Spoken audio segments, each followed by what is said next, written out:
கிறிஸ்துவுக்குள் பிரியமானவர்களே, உங்கள் யாவருக்கும் மீட்பெரும் இரட்சகரமாகிய இயேசு கிறிஸ்துவின் இனிதான நாமத்தினாலே உங்கள் அனைவருக்கும் என் அன்பின் வாழ்த்துக்களை தெரிவித்துக் கொள்ளுகிறேன். மீண்டும் ஒரு விசை சமயத்திற்கேற்ற வார்த்தை என்கிற இந்த நிகழ்ச்சியின் மூலமாக கர்த்தருடைய வார்த்தைகளை பகிர்ந்து கொள்வதில் மிகுந்த சந்தோஷப்படுகிறேன். இந்த நாளும் உங்களுக்கு ஆசீர்வாதமாக இருக்கட்டும். கர்த்தர் உங்களை உயர்த்துவதற்கு இந்த நாள் உங்களுக்கு அனுகூலமாக இருக்கட்டும். இந்த நாளிலே உங்கள் எல்லா காரியங்களையும் கர்த்தர் வாய்க்க செய்ய மனதார உங்களை வாழ்த்துகிறேன். கர்த்தர் மகிமைப்படுவாராக. இந்த நாளிலும் கூட உங்களுக்காக ஒரு வேத வசனத்தை வாசித்து உங்களுக்காக நான் ஜெபிக்க விரும்புகிறேன். அப்போஸ்தலர் நடபடிகள் 2ஆம் அதிகாரம் அதனுடைய 21வது வசனத்தை வாசிக்கும் பொழுது, அப்பொழுது கர்த்தருடைய நாமத்தை தொழுது கொள்ளுகிறவன் எவனோ அவன் ரட்சிக்கப்படுவான் என்று தேவன் உரைத்திருக்கிறார். கர்த்தருக்கு ஸ்தோத்திரம். என் கண்பான தேவனுடைய பிள்ளைகளே, அருமையான இந்த சமயத்திற்கேற்ற வார்த்தை என்கிற நிகழ்ச்சியில் இந்த காலை பொழுதிலே நாம் சிந்திக்க போகிற ஒரு காரியம் தேவனுடைய ரட்சிப்பு என்கிற தலைப்பிலே நாம் சிந்திக்க போகிறோம். அருமையான இந்த உலக வாழ்க்கையிலே நாம் வாழ்ந்து கொண்டிருக்கிறோம். ஆண்டவராக இயேசு கிறிஸ்து இந்த உலகத்திற்கு வந்ததற்கு முதன்மையான காரணம் என்னவென்று சொன்னால், உலகத்தில் இருக்கிற எல்லா மனிதர்களும் ரட்சிக்கப்பட வேண்டும் என்பது தேவனுடைய சித்தமாயிருக்கிறது. 1 தீமோத்தேயு 2:4 சொல்லுகிறது, எல்லா மனிதரும் ரட்சிக்கப்படுவதும் அவரை அறிகிற சத்தியத்தை அறிகிற அறிவிலே வளருவதும் அவர் ரொம்ப சித்தமுள்ளவராய் ரொம்ப விருப்பமுள்ளவராய் இருக்கிறார். இப்போ என் கண்பானவர்களே, அப்போ நீங்களும் நானும் ரட்சிக்கப்படுகிறதை ஆண்டவர் விரும்புகிறார். அப்போ யார் ரட்சிக்கப்படுவார்கள்? ஸ்தோத்திரம். தேவனை தொழுது கொள்ளுகிறவன் ரட்சிக்கப்படுவான், கர்த்தருடைய நாமத்தை தொழுது கொள்ளுகிறவன் ரட்சிக்கப்படுவான் என்று வேதத்திலே வாசிக்கிறோம். அருமையான இந்த காலை பொழுதிலே இந்த உலகத்திற்கு ஸ்தோத்திரம் தமது ரட்சிப்பை கர்த்தர் வெளிப்படுத்த விரும்புகிறார். இந்த வார்த்தையை கேட்கிற நம்முடைய வாழ்க்கையிலே கர்த்தர் தம்முடைய ரட்சிப்பை வெளிப்படுத்த விரும்புகிறார். அப்போ ரட்சிக்கப்பட வேண்டியது அவசியமாய் ஸ்தோத்திரம் அது நன்மைக்கு ஏதுவானதாக இருக்கிறபடியால் இந்த பகல் வேலை நம் ரட்சிப்புக்கு ஏதுவாக சிந்திப்பதற்கு நாம் ஆயத்தமாக இருக்க வேண்டும். அப்போ தேவனுடைய ரட்சிப்பை குறித்து நாம் சிந்திக்கும் பொழுது முதலாவதாக ரட்சிப்பின் காரணர் யார்? நீங்களும் நான் ரட்சிக்கப்பட்டால் பரலோகம் செல்வதற்கு வாய்ப்புகள் உண்டு, நித்தியத்திற்குள் பிரவேசிப்பதற்கு வாய்ப்புகள் உண்டு. அப்போ நீங்களும் நானும் ரட்சிக்கப்படுவதற்கு காரணமாய் இருக்கிறவர் யார்? ரட்சிப்பின் காரணர் யார் என்று பார்க்கும் பொழுது, எபிரேயர் புஸ்தகத்திலே நாம் சிந்தித்து பார்க்கும் பொழுது, எபிரேயர் புஸ்தகம் 5ஆம் அதிகாரத்திலே 9 வாசித்து பார்க்கும் பொழுது, தாம் பூரணரான பின்பு தமக்கு கீழ்ப்படுகிற யாவரும் நித்திய ரட்சிப்பை அடைவதற்கு காரணராகி மெல்கிசேதேக்கின் முறைமையின்படியான பிரதான ஆசாரியர் என்று தேவனாலே நாமம் தரிப்பிக்கப்பட்டார் என்று வேதத்தில் வாசிக்கிறோம். தாம் பூரணரான பின்பு, இயேசு கிறிஸ்து பூரணரான பின்பு ஸ்தோத்திரம் தமக்கு கீழ்ப்படுகிற யாவருக்கும் ஸ்தோத்திரம் நித்திய ரட்சிப்பை அடைவதற்கு காரணமானார். அப்போ இயேசு கிறிஸ்து இந்த உலகத்திற்கு வந்து மரித்து 3ஆம் நாள் உயிர் தெழுந்து பிதாவின் சித்தத்தை நிறைவேற்றி ரத்தம் சிந்துதல் இல்லாமல் பாவ மன்னிப்பு இல்லை என்கிற ஒரு நிலை இருந்தபடியால் அவர் நமக்காக ரத்தம் சிந்தி ஸ்தோத்திரம் ஒரு ரட்சிப்பை உண்டாக்கினார். அப்போ யாரெல்லாம் கர்த்தருக்கு பயப்படுகிற பயம் கீழ்ப்படுகிறார்களோ, சத்தியத்திற்கு கீழ்ப்படுகிறார்களோ, ரட்சிப்பின் உபதேசத்திற்கு, ரட்சிப்பின் சத்தியத்திற்கு, ரட்சிப்பின் வசனத்திற்கு யாரெல்லாம் கீழ்ப்படுகிறார்களோ, கீழ்ப்படுகிற யாவருக்கும் நித்திய ரட்சிப்பை கொடுப்பதற்கு அவர் காரணராயிருக்கிறார். நீங்களும் நான் ரட்சிக்கப்படுவதற்கு காரணராயிருக்கிறார். அவரை இல்லாமல் நமக்கு ரட்சிப்பு இல்லை என்பதை நாம் அறிந்து கொள்ள வேண்டும். இயேசு சொன்னார், நானே வழியும் சத்தியமும் ஜீவனமாயிருக்கிறேன், என்னை இல்லாமல் ஒருவனும் பிதாவினிடத்தில் வரான் என்று ஆண்டவர் சொல்லியிருக்கிறார். அப்போ இந்த உலகத்திலே நாம் ரட்சிக்கப்படுவதற்கு ஒரே ஒருவரால் மட்டும்தான் முடியும். இந்த உலகத்திலே நாம் ரட்சிக்கப்படுவதற்கு காரணமாய் இருக்கிறவர் ஒருவர் தான், அவர்தான் ஆண்டவராகிய இயேசு கிறிஸ்து. இன்றைக்கு இந்த பகல் வேளை இந்த சத்தியத்திற்கு, இந்த உபதேசத்திற்கு நாம் கீழ்ப்படிந்தவர்களாய் நம்மை ஒப்புக் கொடுக்கும் பொழுது நித்திய ரட்சிப்பை அடைவதற்கு இயேசு கிறிஸ்து இந்த பகல் வேளை காரணமாய் இருக்கிறார். கர்த்தருக்கு ஸ்தோத்திரம். அப்போ ரட்சிப்புக்கு காரணர் யார் அப்படின்னு சொன்னால் இயேசு தான் நமக்கு ரட்சிப்பு, அவர் இல்லாமல் நமக்கு ரட்சிப்பு இல்லை. இரண்டாவது ரட்சிப்பின் நிலையிலே நாம் அறிந்து கொள்ள வேண்டிய இரண்டாவது காரியம், ரட்சிக்கப்படுவதனுடைய வழிகள் என்ன அப்படின்னு பார்க்கும் பொழுது அப்போஸ்தலர் 16ஆம் அதிகாரத்திற்கு வருவோம். அப்போஸ்தலர் 16ஆம் அதிகாரத்தில் 17வது வாக்கியம் சொல்லுகிறது, அவள் பவுலையும் எங்களையும் பின்தொடர்ந்து வந்து, இந்த மனுஷர் உன்னதமான தேவனுடைய ஊழியக்காரர், ரட்சிப்பின் வழியை நமக்கு அறிவிக்கிறவர்கள் என்று சத்தமிட்டாள்.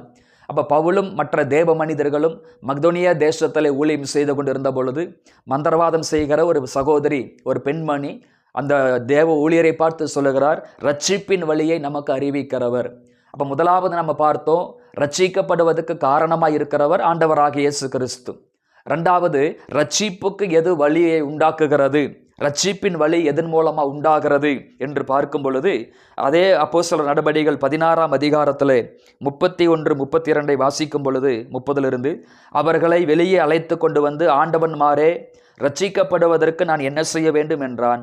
அதற்கு அவர்கள், கர்த்தராகிய இயேசு கிறிஸ்துவை விசுவாசி, அப்பொழுது நீயும் உன் வீட்டாரும் ரட்சிக்கப்படுவீர்கள் என்று சொல்லி அவனுக்கும் அவன் வீட்டிலிருந்து யாவருக்கும் கர்த்தருடைய வசனத்தை போதித்தார்கள் என்று வேதத்திலே வாசிக்கிறோம். அப்போ மக்தோனிய தேசத்திலே பவுலை பார்த்து அந்த தாயார் சொன்னாங்க, ரட்சிப்பின் வழியை நமக்கு அறிவிக்கிறவர். அப்போ ரட்சிப்புக்கு காரணர் இயேசு கிறிஸ்து. அப்போ ரட்சிக்கப்படுவதற்கு ஏதோ ஒரு வழியை நமக்கு உண்டாக்குகிறது என்று பார்க்கும் பொழுது விசுவாசம்தான் ரட்சிக்கப்படுவதற்கு நமக்கு உதவி செய்கிறது. பவுலும் சீலாவும் அந்த சிறைச்சாலையிலே தேவனை ஆராதித்து தொழுது கொண்ட பொழுது கட்டுகளெல்லாம் உடைந்தது, சிறைச்சாலை கதவுகள் எல்லாம் திறந்தது. ஒரு பயங்கரமான ஒரு அற்புதம் அங்கே நடக்கிறது. அப்போ காவலாளி தன்னை கொலை செய்வதற்காக, தன்னை உருவ குத்துவதற்காக முயற்சி எடுத்த பொழுது பவுல், உனக்கு ஒரு கேடும் செய்து கொள்ள வேண்டாம், நாங்கள் தப்பிக்கவில்லை, இங்கே தான் இருக்கிறோம் என்று சொன்ன பொழுது அந்த இடத்துல அந்த சிறை அதிகாரி கேட்கிறார், அந்த மனிதன் கேட்கிறார், ரட்சிக்கப்படுவதற்கு நான் என்ன செய்யணும்? நான் ரட்சிக்கப்பட விரும்புகிறேன், இயேசு கிறிஸ்துவை ஏற்றுக்கொள்ள விரும்புகிறேன், ரட்சிக்கப்பட விரும்புகிறேன், நான் ரட்சிக்கப்படுவதற்கு என்ன வழிமுறை, என்ன வழி என்று கேட்கும் பொழுது, நீயும் உன் வீட்டாரும் இயேசு கிறிஸ்துவை விசுவாசி, அப்பொழுது ரட்சிக்கப்படுவீர்கள். கர்த்தருக்கு ஸ்தோத்திரம். அப்போ ரட்சிப்புக்கு காரணமாக இருக்கிறவர் இயேசு கிறிஸ்து. ரட்சிக்கப்படுவதற்கு வழியை உண்டாக்குவது விசுவாசம். அப்போ இந்த காலை பொழுதில் யார் ஒருவர் இயேசு எனக்காக மரித்து உயிர் தெழுந்து எனக்காக இரத்தம் சிந்தி என் பாவங்களை மன்னிக்க அவர் வல்லமையுள்ளவராய் இருக்கிறார், அவர் என்னுடைய பாவங்களை மன்னிக்க ஜீவனுள்ளவராய் இருக்கிறார் என்று யார் ஒருவர் விசுவாசிக்கிறாரோ அந்த விசுவாசிக்கிற பிள்ளைகளுக்கு அவர் ரட்சிப்பை கொடுப்பதற்கும் ரட்சிப்பை உண்டாக்குவதற்கும் அவர் இன்றைக்கும் ஜீவனுள்ளவராக இருக்கிறார். கர்த்தருக்கு ஸ்தோத்திரம், ஸ்தோத்திரம். மூன்றாவதாக ரட்சிப்பை தெரிந்து கொள்ளுதல் எப்படின்னு பார்க்கும் பொழுது லூக்கா 1ஆம் அதிகாரத்திற்கு வருவோம். லூக்கா 1ஆம் அதிகாரத்திற்கு வருகிற பொழுது அங்கு ஒரு காரியம் இவ்விதமாக சொல்லப்படும். யோவான் ஸ்நாபகனை குறித்து ஒரு காரியம் இவ்விதமாய் சொல்லப்படுகிறது. லூக்கா 1ஆம் அதிகாரத்தில் 77வது வாக்கியத்தை வாசிக்க போகிறோம். நமது தேவனுடைய உருக்கமான இரக்கத்தினாலே அவருடைய ஜனத்துக்கு பாவ மன்னிப்பாகிய ரட்சிப்பை தெரியப்படுத்தவும் அவருக்கு முன்னாக நடந்து போவாய் என்று வேதத்தில் வாசிக்கிறோம். அப்போ ரட்சிப்பை நாம் தெரிந்து கொள்வதற்கு என்ன செய்ய வேண்டும்? முதல் ரட்சிப்புக்கு காரணர் இயேசு கிறிஸ்து. ரட்சிக்கப்படுவதற்கு வழியை உண்டாக்குவது விசுவாசம். அப்போ ரட்சிப்பை நாம் எப்படி தெரிந்து கொள்வது? ரட்சிப்பை நாம் எப்படி தெரிந்து கொள்வது?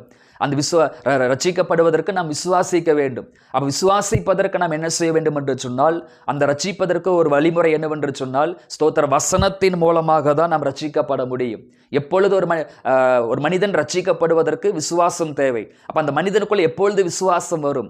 ரட்சிப்புக்கு ஏதுவான விசுவாசம் ஒரு மனிதனுக்குள் எப்போது வரும் என்று பார்க்கும் பொழுது, மூன்றாவதாக ஒரு மனிதன் இயேசு கிறிஸ்துவை குறித்த சத்தியத்தை கேட்கும் பொழுது, இயேசு கிறிஸ்துவை குறித்த உபதேசத்தை கேட்கிற பொழுது, சுவிசேஷ வசனத்தை அவன் கேட்கிற பொழுது அவனுக்குள்ளே விசுவாசம் உண்டாகிறது. அவனுக்குள்ளே விசுவாசம் உண்டாகிற பொழுது அவனுக்கு நித்திய மீட்பை கொடுப்பதற்கு இயேசு காரணமாக மாறுகிறார். கர்த்தருக்கு ஸ்தோத்திரம். அப்போ இயேசு ரட்சிக்கப்படுவதற்கு காரணமாக இருக்கிறார். விசுவாசம் அதற்கு உதவியாக இருக்கிறது. அந்த விசுவாசம் நம்முடைய இருதயத்திற்குள் வருவதற்கு நாம் கேட்கிற பிரசங்கங்கள், நம்ம கேட்கிற சத்தியங்கள், நம்ம கேட்கிற உபதேசங்கள், நாம் படிக்கிற இந்த வேத வசனங்கள் நமக்கு மிகவும் அனுகூலமாய் உதவியாக இருக்கிறது. கர்த்தருக்கு ஸ்தோத்திரம். அப்போ வசனத்தை கேட்கும் போதும் அறிவிக்கப்படும் போதும் அநேகர் ரட்சிக்கப்படுகிறார்கள். கர்த்தருக்கு மகிமை உண்டாவதாக. அப்போ ஒரு மனிதன் ரட்சிக்கப்படும் பொழுது அவனுக்குள் வருகிற நிலை, சங்கீதங்களின் புஸ்தகம் 51ஆம் சங்கீதம் 12ஆம் வசனம் சொல்லுகிறது, அவனுக்குள் இரட்சணிய சந்தோஷத்தை கர்த்தர் தருகிறார். அப்போ ஒருவன் சத்தியத்தை கேட்டு விசுவாசித்து இயேசு கிறிஸ்துவை ஏற்றுக்கொள்ளும் பொழுது அந்த மனிதனுக்குள் முதலாவது தெய்வம் தருகிற ஒரு நன்மை இரட்சணிய சந்தோஷம். இரட்சணிய சந்தோஷம் அது மிக வல்லமையானது, மிக ஆசீர்வாதமானது. அதனால தாவீது சொல்லுகிறார், ராஜா பதவி இல்லாவிட்டாலும், அரண்மனை வாழ்க்கை எனக்கு இல்லாவிட்டாலும் இரட்சணிய சந்தோஷத்தை எனக்கு திரும்ப தாரும். இந்த ரட்சிப்பின் சந்தோஷத்தை, பரிசுத்தாவின் அபிஷேகத்தை என்னை விட்டு எடுத்து போடாமல் இரும் என்று வேண்டிக் கொள்ளுகிறார். அப்போ நாம் எப்பொழுது ரட்சிக்கப்பட வேண்டும்? 2 கொரிந்தியர் 6ஆம் அதிகாரம் 2ஆம் வசனம் சொல்லுகிறது, இதுவே இரட்சணிய நாள், இதுவே அனுகிரகத்தின் நாள், இயேசு எருசலேமை பார்த்து கண்ணீர் விட்ட பொழுது சொன்னார், இந்த நாளாகிலும் சமாதானத்திற்கு ஏதுவான நாள் என்பதை அறிந்திருந்தாயானால் நலமாயிருக்கும் என்று சொன்னால், இதுதான் நம்ம ரட்சிக்கப்பட வேண்டிய நாள், இதுதான் கிருபையின் நாள், இதுதான் நம்ம ஸ்தோத்திரம் அங்கீகரிக்கப்பட வேண்டிய ஒரு நாளாய் இருக்கிறது. ஸ்தோத்திரம். ஒரு நாளும் ரட்சிப்பை நம் காலதாமதம் பண்ணக்கூடாது, ரட்சிப்புக்கு ஒரு நாளும் நம் தடையாய் இருக்கக்கூடாது. அப்ப நம்ம ரட்சிக்கப்படுகிற நமக்குள்ளே ரட்சணிய சந்தோஷத்தினால் தேவன் நிரப்ப விரும்புகிறார். கண்களை மூடி ஜெபிப்போம். அன்பின் பரலோக பிதாவே, ஆசீர்வாதமான ஆண்டவரே, இந்த காலை பொழுதற்காக ஸ்தோத்திரம். ரட்சிப்பை குறித்து நாங்கள் சிந்தித்தோம் ஆண்டவரே. அப்பா, ரட்சிப்புக்கு காரணமாய் இருக்கிறவர் இயேசு கிறிஸ்து.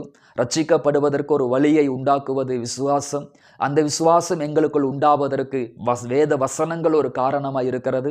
அந்த வேத வசனங்களை ஏற்றுக்கொள்ளும் பொழுது விசுவாசம் உண்டாகிறது. விசுவாசம் உண்டாகும் பொழுது எங்களுக்குள்ளே ரட்சிப்பு உண்டாகிறதப்பா. அப்படி ரட்சிப்பு எங்களுக்குள் உண்டாகிற பொழுது எங்களுக்குள்ளே ரட்சணிய சந்தோஷமும் உண்டாகிறது ஆண்டவரே. இந்த வார்த்தைகளை கேட்கிற ஒவ்வொரு பிள்ளைகளுக்குள்ளும் குடும்பங்களுக்குள்ளும் உம்முடைய ரட்சணிய சந்தோஷத்தை, ரட்சணிய கிருபையை கர்த்தர் வெளிப்படுத்தும்படி நான் மனதார ஜெபிக்கிற ஆண்டவரே.